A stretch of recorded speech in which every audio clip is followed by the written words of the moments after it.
Adobong Bicol ang ating atigay. Isang very special Bicol dish ang ihahain namin sa inyo with a twist. Ito po ay ang binusog na bangus sa laing. Ay, wow. Binusog na bangus. Sa laing. Pangalan pa lang, di ba? Very simple lang po. Actually, hindi ako marunong magluto ng laing, pero ngayon ko lang nalaman na ganito pala dapat. Dapat pala ang laing, dapat hindi daw hinahalo. Kasi daw kakati. Ay, hindi ko alam yun Yun daw ang technique para, di ba minsan nakakakain tayo ng laing atigay na parang medyo masabaw at saka parang makati sa dila. Parang na-allergy ka na hindi mo naintindihan. Yun pala ang technique no. Ilalagay po natin yung ating pork fat. Yan, ganyan. Kahit wala na pong oil, kasi po ang magsisilbing oil naman ay yung kanyang fat. Tapos, ilalagay na po natin yung laing. Agad-agad? Agad-agad. Agad-agad na po siya, mabilis lamang. Ayan.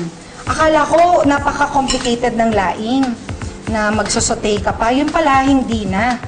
Tapos, ilalagay nyo na lahat. Yung garlic. Ay, all in lang. All in lahat. Kasi nga bawal mo nga haluin. Ginger. Oo, mahahaluin na niya yung sarili niya. Social yan. May buhay siyang sarili. Oo, may buhay siyang sarili niya. Nag-aral siya.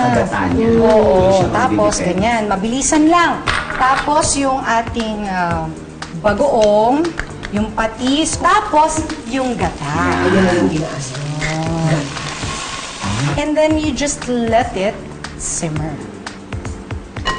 Meron po kaming ready-made na, syempre, para medyo makita niyo na kung paano ang procedure. Ayan.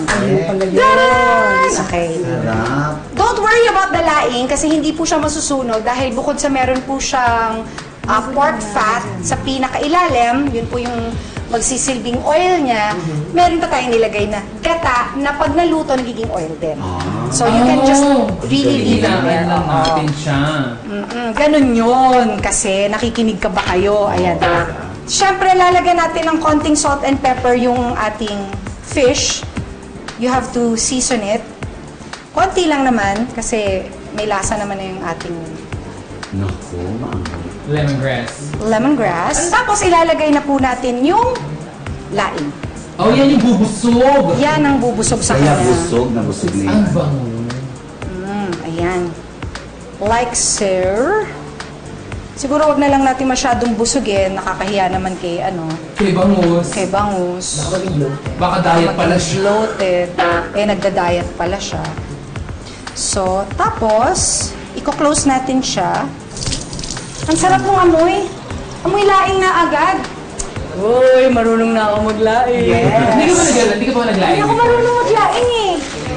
Akala ko komplikado ang pagluluto. Ako rin. Akala ko din. Ang hirap, no? Ganun lang pala na hulog mo lang lahat kasi anyways, hindi mo rin naman pwedeng haluin. At ayan na siya. Diba?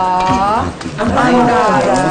Ang bang-bang niya. Healthy-healthyhan ang pig niya na kasi Oo, kasi parang wala ka namang kinaing talagang fried. Well, except for the pork, Ayan na siya.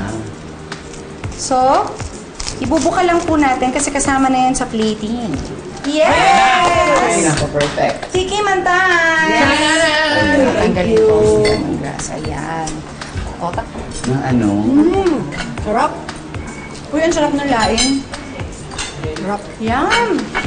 sarap, di ba? Sarap, diva. Sarap, diba? Salamat sa Thank you, Ate Guy. pag-guest sa akin dito. Why, of Hindi, course. it's such an honor for all of us having you. Yes! Yeah! Thank you so much